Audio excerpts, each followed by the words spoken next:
충격적인 사건이 일어났습니다. 북한의 최고 인기 가수 출신 현송월 단장의 전담 승무원. 그녀의 장례식이 평양에서 치러졌습니다. 현송월 단장이 직접 조문까지 왔습니다. 하지만 충격적인 사실은 그 죽은 승무원이 지금 서울에 살아서 앉아 있다는 겁니다. 대체 현송월 단장 전용기 안에서 무슨 일이 일어났길래 북한은 살아있는 사람의 장례식을 치른 걸까요? 지금부터 그 이야기를 들려드리겠습니다. 여러분의 구독과 좋아요는 더 많은 숨은 기록을 세상에 전하는 힘이 됩니다. 제 이름은 서영입니다. 북한에선 저를 죽었다고 발표했습니다. 평양 애국 열사릉에 제 이름이 새겨져 있습니다. 부모님은 제 장례식까지 치르셨습니다. 하지만 저는 지금 여기 서울에 살아서 앉아 있습니다.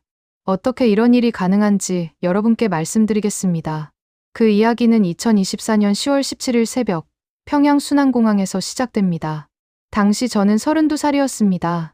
평양음악무용대학을 나왔지만 성대결절로 무대를 포기했고 그 뒤 당 조직부 추천으로 고위급 전용기 승무원이 됐습니다. 그 중에서도 특별한 임무를 맡고 있었습니다. 바로 현송월 단장님의 전용기 전담 승무원이었습니다. 현송월 단장님, 여러분도 잘 아시는 그분입니다.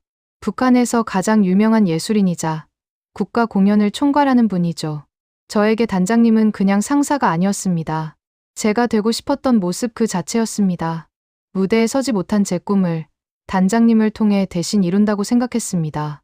그날도 평범한 출장이라고 생각했습니다. 새벽 4시 30분, 전용기 B-13편이 이륙 준비를 마쳤습니다. 목적지는 함경북도 청진이었습니다. 지방 공연장 시설 점검이 목적이었죠. 단장님과 저, 그리고 조종사 1명, 총 3명이 탑승했습니다. 이륙 후 30분쯤 지났을까요? 저는 단장님께 따뜻한 차를 준비해 드리려고 뒷좌석으로 갔습니다. 그런데 단장님이 화장실로 가시려다가 갑자기 멈춰 서셨습니다. 단장님이 제게 물으셨습니다. 서영 동무, 이 가방, 오늘 내가 들고 나온 거 맞소? 저는 순간 가슴이 철렁했습니다. 단장님 곁에서 3년을 일하면서 단장님의 물건은 눈 감고도 알 수 있었거든요.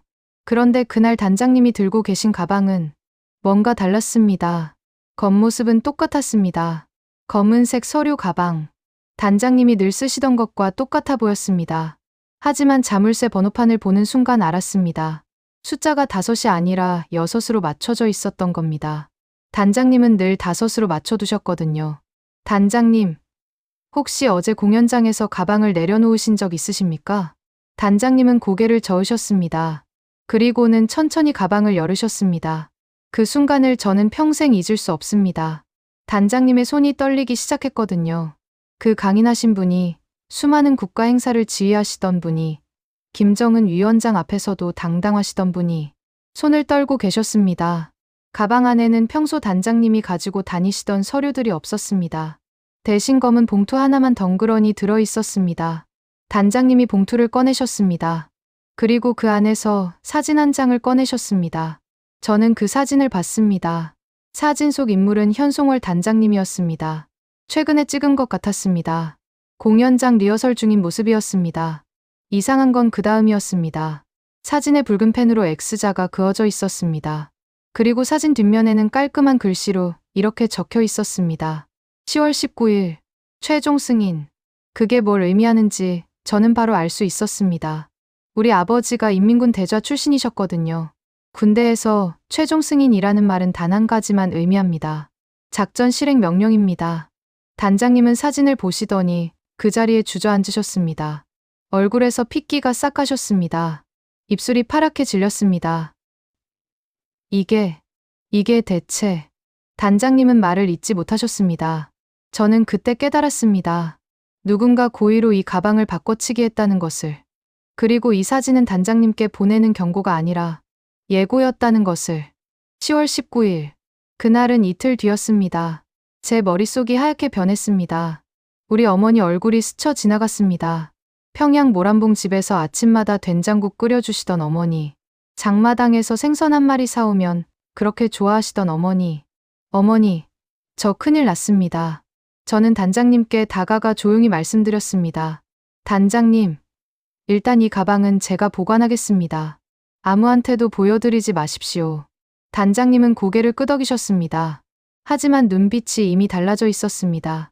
두려움과 배신감, 그리고 체념이 섞인 눈빛이었습니다. 저는 그 가방을 받아 들고 화장실로 향했습니다. 사진을 없애버리려고 했습니다. 하지만 화장실 문을 여는 순간 뒤에서 이상한 소리가 들렸습니다. 쿵. 뭔가 무거운 게 바닥에 떨어지는 소리였습니다. 저는 돌아봤습니다. 단장님이 의자에 쓰러져 계셨습니다. 단장님! 저는 소리쳤습니다. 그리고 조종석 문을 두드렸습니다. 조종사 동무. 단장님이 쓰러지셨습니다. 하지만 대답이 없었습니다. 저는 문을 3개 두드렸습니다. 1번, 2번, 3번. 그때 조종석 문이 열렸습니다. 그리고 나온 사람을 보는 순간 저는 온몸이 얼어붙었습니다. 조종사 리명철 대좌가 아니었습니다. 전혀 다른 사람이었습니다. 얼굴을 본 적 없는 남자였습니다. 그 남자가 저를 보며 차갑게 말했습니다. 화장실로 들어가시오. 저는 본능적으로 뒤로 물러섰습니다. 하지만 그 남자는 제 팔을 잡아 화장실 안으로 밀어 넣었습니다. 나오지 마시오. 30분 후에 다시 열어드리겠소. 쾅. 문이 닫혔습니다. 저는 밖으로 나가려고 문을 잡아당겼습니다. 하지만 꿈쩍도 하지 않았습니다. 밖에서 잠가버린 겁니다. 저는 미친 듯이 문을 두드렸습니다. 여기 사람 있습니다. 문 열어주십시오. 하지만 아무 대답이 없었습니다. 그때 기내 방송이 울렸습니다. 조종사 목소리가 아니었습니다. 아까 그 낯선 남자의 목소리였습니다. 단장 동무, 약을 좀 드십시오. 단장님의 목소리가 들렸습니다. 난 아프지 않소. 아니요. 꼭 드셔야 합니다. 그리고 뭔가 부딪히는 소리, 비명 소리, 격투 소리가 들렸습니다. 저는 화장실 문을 발로 찼습니다. 어깨로 받았습니다. 하지만 문은 열리지 않았습니다. 단장님! 단장님! 저는 목이 터져라 소리쳤습니다. 그때 들렸습니다. 탕! 탕! 탕! 총소리였습니다. 3발. 그리고 세상이 조용해졌습니다. 저는 그 자리에 주저앉았습니다. 온몸에 힘이 빠졌습니다. 단장님! 얼마나 시간이 지났을까요? 27분이었다고 나중에 들었습니다. 문이 열렸습니다. 저는 비틀거리며 밖으로 나왔습니다. 기내는 텅 비어 있었습니다. 단장님도 없었습니다. 그 남자도 없었습니다. 조종석 문만 활짝 열려 있었습니다. 저는 조종석으로 달려갔습니다. 그리고 조종석 의자에 붙은 쪽지를 봤습니다. 북으로 돌아가면 너도 죽는다. 지금 낙하산이 뒷좌석에 있다. 3분 안에 뛰어내려라. 그 순간 비행기가 요동쳤습니다. 고도가 급격히 떨어지기 시작했습니다. 저는 뒷좌석으로 달려갔습니다. 정말로 낙하산이 있었습니다. 그리고 그 옆에 또 다른 쪽지가 있었습니다. 서영 동무, 선택하시오. 이 비행기와 함께 죽을 것인가? 아니면 뛰어내려 배신자가 될 것인가? 단, 뛰어내린다면 현송월은 당신이 죽었다고 믿게 될 것이오. 저는 그 쪽지를 구겨버렸습니다. 그리고 낙하산을 등에 맸습니다. 비행기 문을 열었습니다. 차가운 바람이 얼굴을 때렸습니다. 아래는 칠흑 같은 어둠이었습니다. 저는 눈을 감았습니다. 어머니 얼굴이 떠올랐습니다. 아버지 얼굴이 떠올랐습니다. 그리고 현송월 단장님의 마지막 모습이 떠올랐습니다. 저는 뛰어내렸습니다. 3000m 상공에서 생전 처음 써보는 낙하산을 메고 그렇게 저는 북한 하늘에서 사라졌습니다. 나중에 북한은 발표했습니다. 승무원 서영. 비행기 추락 사고로 순직. 하지만 저는 살아있었습니다. 중국 야오닝성 산악지대에 떨어졌습니다. 의식을 잃기 직전 저는 먼 하늘에서 뭔가를 봤습니다. 비행기가 폭발하며 추락하는 모습. 그리고 그 하늘에서 떨어지는 또 다른 낙하산 하나.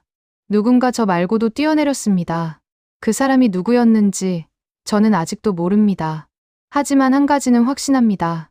그날 2024년 10월 17일 새벽 북한 전용기 B-13편 안에서 일어난 일은 단순한 사고가 아니었습니다.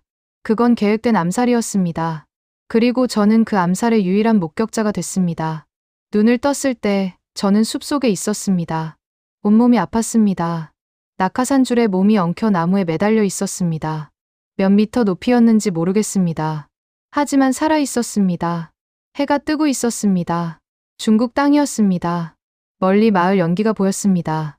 저는 낙하산을 벗어던지고 숲을 빠져나왔습니다. 온몸이 떨렸습니다. 추위 때문이 아니었습니다. 공포 때문이었습니다. 단장님은 어떻게 되신 걸까? 총소리가 자꾸 귓가에 맴돌았습니다. 탕, 탕, 탕. 세 발의 총성. 저는 근처 조선족 마을로 갔습니다. 새벽이라 사람이 없었습니다. 빨랫줄에 걸린 옷을 훔쳤습니다. 죄송하지만 살기 위해서였습니다. 그리고 마을 끝 폐가에 숨었습니다. 사흘을 그렇게 숨어 지냈습니다.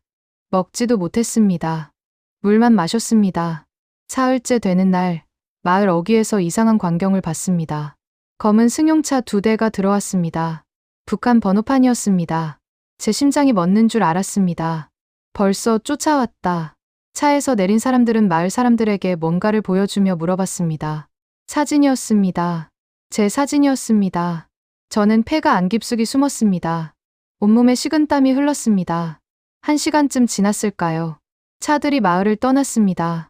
하지만 저는 알았습니다. 계속 쫓아올 거라는 것을. 그날 밤, 저는 마을을 빠져나와 더 깊은 산속으로 들어갔습니다. 그리고 일주일을 산속에서 지냈습니다. 나무 뿌리를 캐먹고 계곡물을 마시며. 그러던 어느 날 조선족 할머니 한 분이 저를 발견했습니다. 산나무를 캐러 오셨다가 저를 본 겁니다. 할머니는 놀라셨지만 소리를 지르지 않으셨습니다. 대신 이렇게 물으셨습니다. 탈북자지? 저는 고개를 끄덕였습니다. 할머니는 품에서 찐빵 2개를 꺼내 주셨습니다. 여기서 10리 내려가면 조선족 교회가 있어. 거기 목사님한테 가봐. 도와주실 거야. 저는 그 찐빵을 받아들고 울었습니다. 일주일 만에 먹는 음식이었습니다. 할머니는 조용히 방향을 가르쳐 주시고는 산 아래로 내려가셨습니다. 저는 찐빵을 먹으며 힘을 냈습니다. 그리고 해질 무렵 할머니가 알려준 방향으로 걷기 시작했습니다. 밤새 걸었습니다. 다음 날 새벽, 저는 작은 교회를 발견했습니다. 십자가가 보였습니다. 눈물이 났습니다. 문을 두드렸습니다. 50대쯤 되어 보이는 목사님이 문을 여셨습니다. 도와주십시오. 저는 그 말만 하고 쓰러졌습니다. 정신을 차렸을 때 저는 교회 뒤편 작은 방에 누워 있었습니다. 목사님 사모님이 따뜻한 죽을 끓여주셨습니다. 천천히 드세요. 오래 굶으셨죠? 저는 죽을 먹으며 울었습니다. 따뜻한 음식이 이렇게 고마울 줄 몰랐습니다. 이틀을 그렇게 교회에서 쉬었습니다. 목사님은 다음 탈북 경로를 알아봐 주신다고 했습니다. 사흘째 되는 날 아침이었습니다. 목사님이 심각한 표정으로 제 방에 들어오셨습니다. 손에 태블릿을 들고 계셨습니다. 서영 씨, 이거 좀 보세요. 목사님이 보여주신 화면에는 조선족 뉴스 사이트가 떠 있었습니다. 제목이 보였습니다. 북한, 현송월 전용기 승무원 추모식 거행. 저는 순간 숨이 멎었습니다. 이게 무슨... 기사를 읽는데 손이 떨렸습니다. 조선중앙통신은 20일 현송월 은하수관연합단 단장의 전용기 탑승 승무원 서영이 비행기 사고로 순직했다고 보도했다. 북한은 서영을 애국 열사로 추서하고 평양에서 추모식을 거행했다. 사진도 있었습니다. 제 영정 사진이었습니다. 제가 승무원 제복을 입고 찍은 사진. 그 앞에 국화꽃이 놓여 있었습니다. 그리고 또 다른 사진. 관이 보였습니다. 태극기가 아니라 인공기로 덮인 관. 그 앞에 사람들이 서 있었습니다. 제 부모님이었습니다. 어머니가 관 앞에서 쓰러져 있었습니다. 아버지가 부축하고 계셨습니다. 어머니 얼굴은 눈물로 범벅이 되어 있었습니다. 저는 태블릿 화면을 보며 소리내어 울었습니다. 어머니, 아버지, 저는 죽지 않았는데, 저는 여기 살아있는데, 왜 장례식을 치르는 겁니까? 왜 부모님께 이런 거짓말을 하는 겁니까? 목사님이 제 어깨를 감싸주셨습니다. 진정하세요. 부모님께서는 언젠가 진실을 아시게 될 겁니다. 하지만 저는 알고 있었습니다. 부모님은 평생 제가 죽었다고 믿으며 사실 거라는 것을. 기사 마지막 부분에 이런 문장이 있었습니다. 현송월 단장은 직접 조문을 방문해 고인의 명복을 빌었다. 현송월 단장님. 단장님은 살아계신 겁니까? 저는 기사를 다시 읽고 또 읽었습니다. 현송월 단장의 사진도 있었습니다. 추모식장에서 찍은 사진이었습니다. 검은 옷을 입고 제 영정 앞에 서 계셨습니다. 그런데 이상한 점이 있었습니다. 단장님의 왼손에 하얀 붕대가 감겨 있었습니다. 약지 부분이 두툼하게 감긴 게 보였습니다. 왜 손을 다치신 걸까요? 그리고 단장님의 표정, 슬픔이 아니었습니다. 그보다는 두려움처럼 보였습니다. 눈빛이 초점을 잃은 것처럼 흐릿했습니다. 목사님이 조용히 말씀하셨습니다. 관 속에 진짜 당신 시신이 있을까요? 저는 고개를 저었습니다. 아닙니다. 저는 여기 살아있으니까요. 그럼 관 속엔 누가 있는 거죠? 그 질문에 저는 대답할 수 없었습니다. 관 속에 누가 있는 걸까요? 비행기는 분명 추락했습니다. 폭발하는 걸 제가 봤습니다. 그럼 그 안에 있던 사람은 조종사였을까요? 아니면 다른 누군가였을까요? 그리고 또 하나, 저 말고 누군가 낙하산으로 뛰어내렸습니다. 제가 분명히 봤습니다. 하늘에서 떨어지는 또 다른 낙하산을. 그 사람은 누구였을까요? 현송월 단장님이었을까요? 아니면 그 가짜 조종사였을까요? 목사님이 심각한 얼굴로 말씀하셨습니다. 서영 씨, 이거 심상치 않습니다.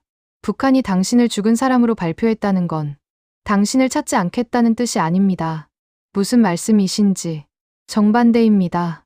당신이 정말로 죽어야 한다는 뜻입니다. 공식적으로는 이미 죽었으니 이제 진짜로 죽여도 문제가 안 되는 겁니다. 그 말에 저는 온몸에 소름이 돋았습니다. 북한은 저를 죽은 것으로 발표했습니다. 장례식까지 치렀습니다. 그런데 왜 저를 찾고 있는 겁니까? 이유는 하나밖에 없었습니다. 저를 진짜 죽이기 위해서. 왜냐하면 저는 봤으니까요. 그 사진을, 그 날짜를, 10월 19일, 최종 승인이라는 그 글자를. 저는 현송월 단장 암살 계획의 유일한 목격자였습니다. 그리고 목격자는 살아있으면 안 됐습니다. 그날 밤, 목사님은 저를 교회 지하 창고에 숨겨주셨습니다. 내일 다른 경로를 알아볼 테니 오늘 밤만 여기 계세요. 저는 어둡고 좁은 지하실에서 밤을 보냈습니다. 하지만 저는 몰랐습니다. 북한이 이미 이 교회를 주시하고 있다는 것을. 다음 날 새벽 5시였습니다. 저는 지하실에서 잠들지 못하고 있었습니다. 현송월 단장님 생각이 자꾸 났습니다. 단장님의 왼손에 감긴 붕대, 그 흐릿한 눈빛, 그때였습니다. 위층에서 급한 발소리가 들렸습니다. 목사님이 지하실 문을 두드리셨습니다. 서영 씨, 지금 당장 나와요. 목소리가 떨리고 있었습니다. 저는 문을 열고 뛰어나갔습니다. 무슨 일이십니까? 목사님은 창문 밖을 가리키셨습니다. 마을 입구에 검은 승용차 3대가 서 있었습니다. 북한 번호판이었습니다. 차 문이 열리고 남자들이 내렸습니다. 5명. 모두 검은 정장이었습니다. 보이부였습니다. 제 다리에 힘이 풀렸습니다. 뒷문으로 나가세요. 지금 당장. 산으로 올라가세요. 목사님이 저를 밀었습니다. 사모님이 가방을 건네주셨습니다. 물하고 빵 넣어뒀어요. 살아요. 꼭. 저는 뒷문으로 달려 나갔습니다. 산으로 올라가는 길이 보였습니다. 뒤에서 소리가 들렸습니다. 교회 뒤쪽을 막아라. 저는 더 빨리 뛰었습니다. 나무 사이로 숨었습니다. 2명의 남자가 저를 쫓아오고 있었습니다. 1시간쯤 도망쳤을까요? 큰 바위 뒤에 숨어 숨을 골랐습니다. 심장이 터질 것 같았습니다. 거기 있는 거 다 안다. 제 뒤에서 목소리가 들렸습니다. 한 남자가 서 있었습니다. 40대쯤. 손에 권총을 들고 있었습니다. 서영 동무. 도망쳐봤자 소용없소. 저는 뒤로 물러섰습니다. 왜 저를 죽이려는 겁니까? 당신이 뭘 봤는지 알고 있소. 그 사진. 10월 19일 최종 승인. 그거 본 사람은 살아있으면 안 돼요. 저는 아무한테도 말하지 않을 겁니다. 믿을 수 없소. 당신은 한국으로 갈 생각이겠지. 그럼 모든 게 끝이오. 남자가 권총을 들어 올렸습니다. 북에서는 이미 당신 장례식을 치렀소. 이제 진짜로 죽어주시오. 저는 눈을 감았습니다. 탕. 총소리가 울렸습니다. 하지만 저는 쓰러지지 않았습니다. 눈을 떴습니다. 남자가 바닥에 쓰러져 있었습니다. 어깨에서 피가 흘렀습니다. 누군가 저 뒤에 서 있었습니다. 저는 뒤를 돌아봤습니다. 60대쯤 되어 보이는 남자가 총을 들고 서 있었습니다. 빨리 따라오시오. 저는 그 남자를 따라갔습니다. 30분쯤 걸어 낡은 오두막에 도착했습니다. 여기서 하루만 숨어 계시오. 남자는 주머니에서 작은 USB를 꺼내 제게 건넸습니다. 이거 당신한테 전해달라는 사람이 있었소. 누가? 한 달 전에 어떤 사람이 맡겼소. 서영이라는 여자가 오면 꼭 전해달라고. 저는 USB를 받아 들었습니다. 한 달 전이요? 제가 탈북하기도 전인데요. 남자는 고개를 끄덕였습니다. 그래서 이상하지. 당신이 탈북할 거라는 걸 미리 알고 있었던 거요. 제 손이 떨렸습니다. 남자가 떠난 뒤 저는 오두막 안 낡은 노트북에 USB를 꽂았습니다. 파일이 하나 있었습니다. 음성 파일이었습니다. 재생 버튼을 눌렀습니다. 여자 목소리가 흘러나왔습니다. 현송월 단장님의 목소리였습니다. 서영 동무. 목소리가 떨리고 있었습니다. 내가 정말 미안하오. 당신을 이런 일에 휘말리게 해서. 숨소리가 거칠었습니다. 울고 계신 것 같았습니다. 당신이 본 그 사진. 그건 나를 죽이라는 명령이었소. 김여정 동무가 내린 명령이오. 저는 입을 막았습니다. 김여정. 나는 너무 많이 알아버렸소. 알아선 안 될 것들을. 그래서 죽어야 하는 거요. 녹음이 끊겼다가 다시 이어졌습니다. 서영 동무. 만약 당신이 이 녹음을 듣고 있다면 당신은 살아남은 거요. 다행이요. 긴 침묵. 부탁이 있소. 한국에 가거든. 이 진실을 알려주시오. 내가 왜 죽어야 했는지. 그리고 목소리가 더 낮아졌습니다. USB 안에 다른 파일들이 있소. 숨겨져 있소. 그 안에 모든 증거가 있소. 김여정의 숙청 명단. 47명의 이름. 부디 세상에 알려주시오. 녹음이 끝났습니다. 저는 노트북 앞에 멍하니 앉아 있었습니다. 현송월 단장님. 단장님은 이미 알고 계셨던 겁니다. 자신이 죽을 거라는 것을. 그래서 미리 이 증거를 남기신 겁니다. 그런데 단장님은 지금 어디 계신 겁니까? 살아 계신 겁니까?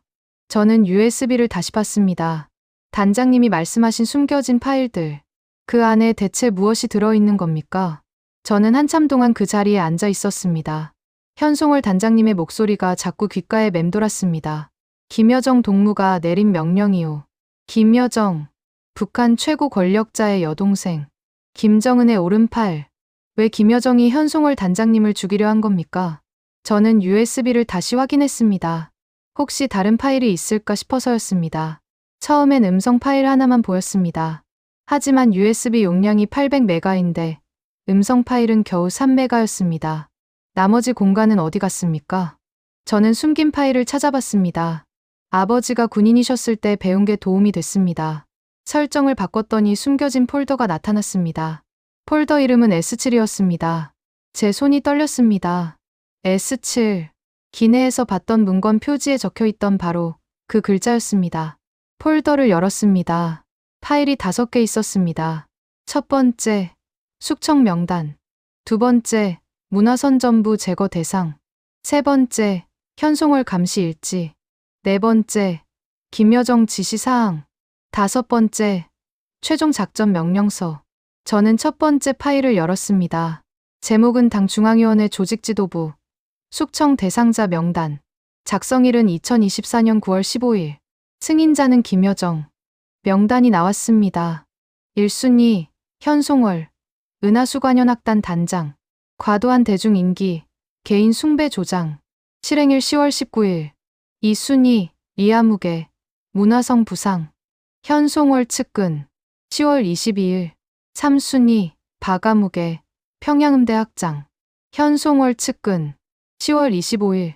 명단은 47명까지 이어졌습니다. 모두 문화예술계 사람들이었습니다. 두 번째 파일을 열었습니다. 현송월 제거 사유서였습니다. 현송월은 최근 3년간 비정상적 인기를 얻고 있다. 남성 간부들 사이에서 조선의 여신이라 불리며 개인 숭배 현상이 나타난다. 이는 수령님 유일 체계를 흔드는 위험 요소다. 즉각 제거가 필요하다. 말도 안 됩니다. 단장님은 누구보다 충성스러운 분이었습니다. 세 번째 파일, 현송월 감시 일지. 9월 5일, 현송월 공연, 박수 시간 23초. 김정은 동지보다 5초 길었음. 문제 있음. 9월 12일, 인민들이 김정은 동지 초상화보다 많은 꽃다발 증정. 위험 신호. 미친 사람들입니다. 박수 시간이 길다고. 꽃다발이 많다고. 그게 죄가 됩니까? 네 번째 파일. 김여정 지시사항. 현송월 제거는 항공사고로 위장. 2024년 10월 17일 새벽. 전용기 B13편. 보위부 요원을 조종사로 위장 투입. 기내 약물 투여 후 비행기 폭파. 주의, 수행 인원 서영도 함께 제거할 것. 목격자 없어야 함. 저는 숨이 멎었습니다. 서영도 함께 제거. 저도 처음부터 죽을 예정이었던 겁니다. 마지막 파일. 작전명 청소. 최종 실행 명령서. 실행일 2024년 10월 17일 새벽 4시 40분. 목표. 현송월 제거. 1단계. 약물 투여. 2단계. 낙하산 탈출. 3단계. 비행기 원격 폭파. 4단계. 사고사 발표. 예비 방안. 저항 시 현장 사살 후 시신과 함께 폭파. 승인. 김여정. 저는 노트북을 덮었습니다. 온몸이 떨렸습니다. 김여정은 단장님을 치밀하게 계획했습니다. 그리고 저도 같이 죽이려고 했습니다. 하지만 단장님은 살아계십니다. 추모식에 오셨습니다. 그럼 대체 무슨 일이 일어난 겁니까? 비행기는 폭발했습니다. 그런데 단장님은 어떻게 살아남으신 겁니까? 그리고 제가 낙하산으로 뛰어내렸을 때 본 또 다른 낙하산. 혹시 그게 단장님이었던 걸까요? 저는 USB를 주머니에 넣었습니다. 이 증거를 한국까지 가져가야 합니다. 세상에 알려야 합니다. 그때 밖에서 차 소리가 들렸습니다. 여러 대였습니다. 창문으로 봤습니다. 검은 승용차 5대가 오두막을 포위하고 있었습니다. 10여 명이 총을 들고 내렸습니다. 확성기 소리가 들렸습니다. 서영, 나와라. USB를 내놓으면 살려주겠다. 그들은 알고 있었습니다. 제가 USB를 가지고 있다는 것을. 10초 안에 나오지 않으면 쏜다. 10, 9, 8. 저는 바닥에 환기구를 봤습니다. 덮개를 열었습니다. 아래로 배수로가 보였습니다. 7, 6. 저는 USB를 옷 안쪽 깊숙이 넣었습니다. 5, 4. 환기구 안으로 몸을 밀어 넣었습니다. 3, 2, 1. 총소리가 울렸습니다. 저는 배수로를 따라 미끄러져 내려갔습니다. 배수로 끝에서 계곡으로 떨어졌습니다. 물속으로 빠졌습니다. 차가웠습니다. 물살이 거셌습니다. 정신이 흐려졌습니다. 물을 삼켰습니다. 그때 누군가 제 팔을 잡았습니다. 물 밖으로 끌어올려줬습니다. 괜찮습니까? 한국말이었습니다. 30대 남자가 저를 내려다보고 있었습니다. 국정원입니다. 당신을 구출하러 왔습니다. 저는 눈물이 났습니다. 한국에 왔습니까? 곧 갈 겁니다. 안전하게. 저는 그 자리에서 기절했습니다. 정신을 차렸을 때 저는 움직이는 차 안에 있었습니다. 국정원 요원이 옆에 앉아 있었습니다. 차창 밖으로 고속도로가 보였습니다. 한글 간판이 보였습니다. 한국입니다. 이제 안전합니다. 요원이 물 한 병을 건넸습니다. 저는 물을 마시며 울었습니다. 진짜 한국에 온 겁니다. 서영 씨, USB는 가지고 계십니까? 저는 고개를 끄덕이며 옷 안쪽에서 USB를 꺼냈습니다. 요원이 그것을 받아들었습니다. 이 안에 뭐가 들어있는지 압니까? 김여정의 숙청 명단입니다. 47명. 그리고 현송월 단장님 암살 계획서요. 요원의 얼굴이 굳어졌습니다. 이건 북한 최고위급 비밀입니다. 당신은 엄청난 걸 가지고 나온 겁니다. 차는 서울의 한 건물로 들어갔습니다. 국정원이었습니다. 조사실에서 저는 모든 것을 말했습니다. 기내에서 본 사진, 총소리, 또 다른 낙하산, 그리고 USB에 담긴 증거들. 현송월 단장님은 지금 어디 계십니까? 제가 물었습니다. 조사관이 한숨을 쉬었습니다. 그게 우리도 정확히 모릅니다. 북한은 현송월이 살아있다고 발표했습니다. 하지만요. 뭔가 이상합니다. 최근 현송월의 공개 활동을 분석해봤는데 목소리 톤이 다릅니다. 걸음걸이도 미묘하게 다르고요. 제 가슴이 철렁했습니다. 설마 대역입니까? 가능성이 있습니다. 아니면 심각한 부상을 입었거나 조사관이 USB를 컴퓨터에 꽂았습니다. 이 파일들을 분석하겠습니다. 그리고 한 가지 더. 조사관이 다른 파일을 열었습니다. 북한 전용기 B13편의 블랙박스를 복구했습니다. 중국 측에서 추락 지점에서 발견해 우리에게 넘겨줬습니다. 블랙박스요? 네. 기내에서 무슨 일이 있었는지 알 수 있습니다. 저는 숨을 죽였습니다. 조사관이 재생 버튼을 눌렀습니다. 스피커에서 소리가 흘러나왔습니다. 잡음, 그리고 목소리. 단장 동무, 약을 좀 드십시오. 낯선 남자의 목소리였습니다. 가짜 조종사, 난 아프지 않소. 현송월 단장님의 목소리였습니다. 꼭 드셔야 합니다. 이게 무슨 짓이오? 뭔가 깨지는 소리. 비명, 격투 소리. 단장님, 제 목소리가 들렸습니다. 화장실에서 소리치던 제 목소리. 서영아, 도망쳐. 단장님의 목소리. 절규에 가까웠습니다. 탕, 탕, 탕. 총소리 3발. 저는 손으로 입을 막았습니다. 눈물이 흘렀습니다. 하지만 녹음은 거기서 끝나지 않았습니다. 가짜 조종사의 목소리가 다시 들렸습니다.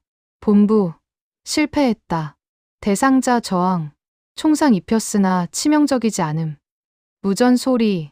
플랜 B 실행. 비행기 폭파하고 탈출하라. 알겠습니다. 숨소리.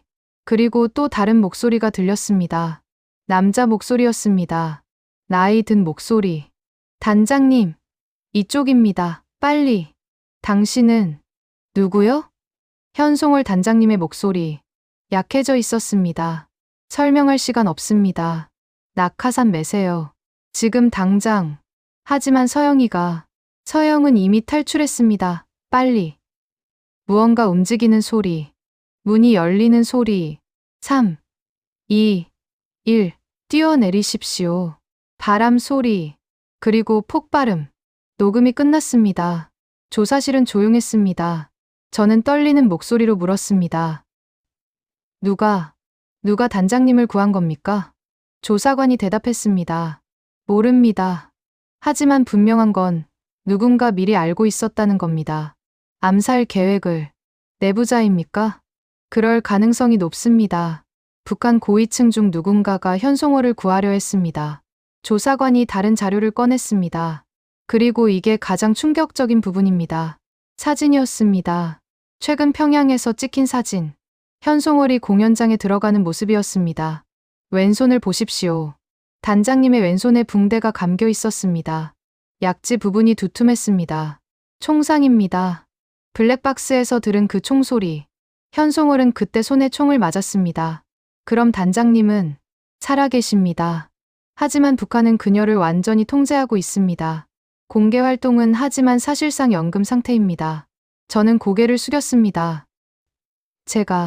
제가 단장님을 구했어야 했는데. 조사관이 제 어깨에 손을 얹었습니다. 아닙니다. 당신이 이 USB를 가져온 덕분에 진실이 밝혀졌습니다. 김여정의 권력 범죄가. 하지만 단장님은 기다리십시오. 언젠가 기회가 올 겁니다. 그로부터 2년이 지났습니다.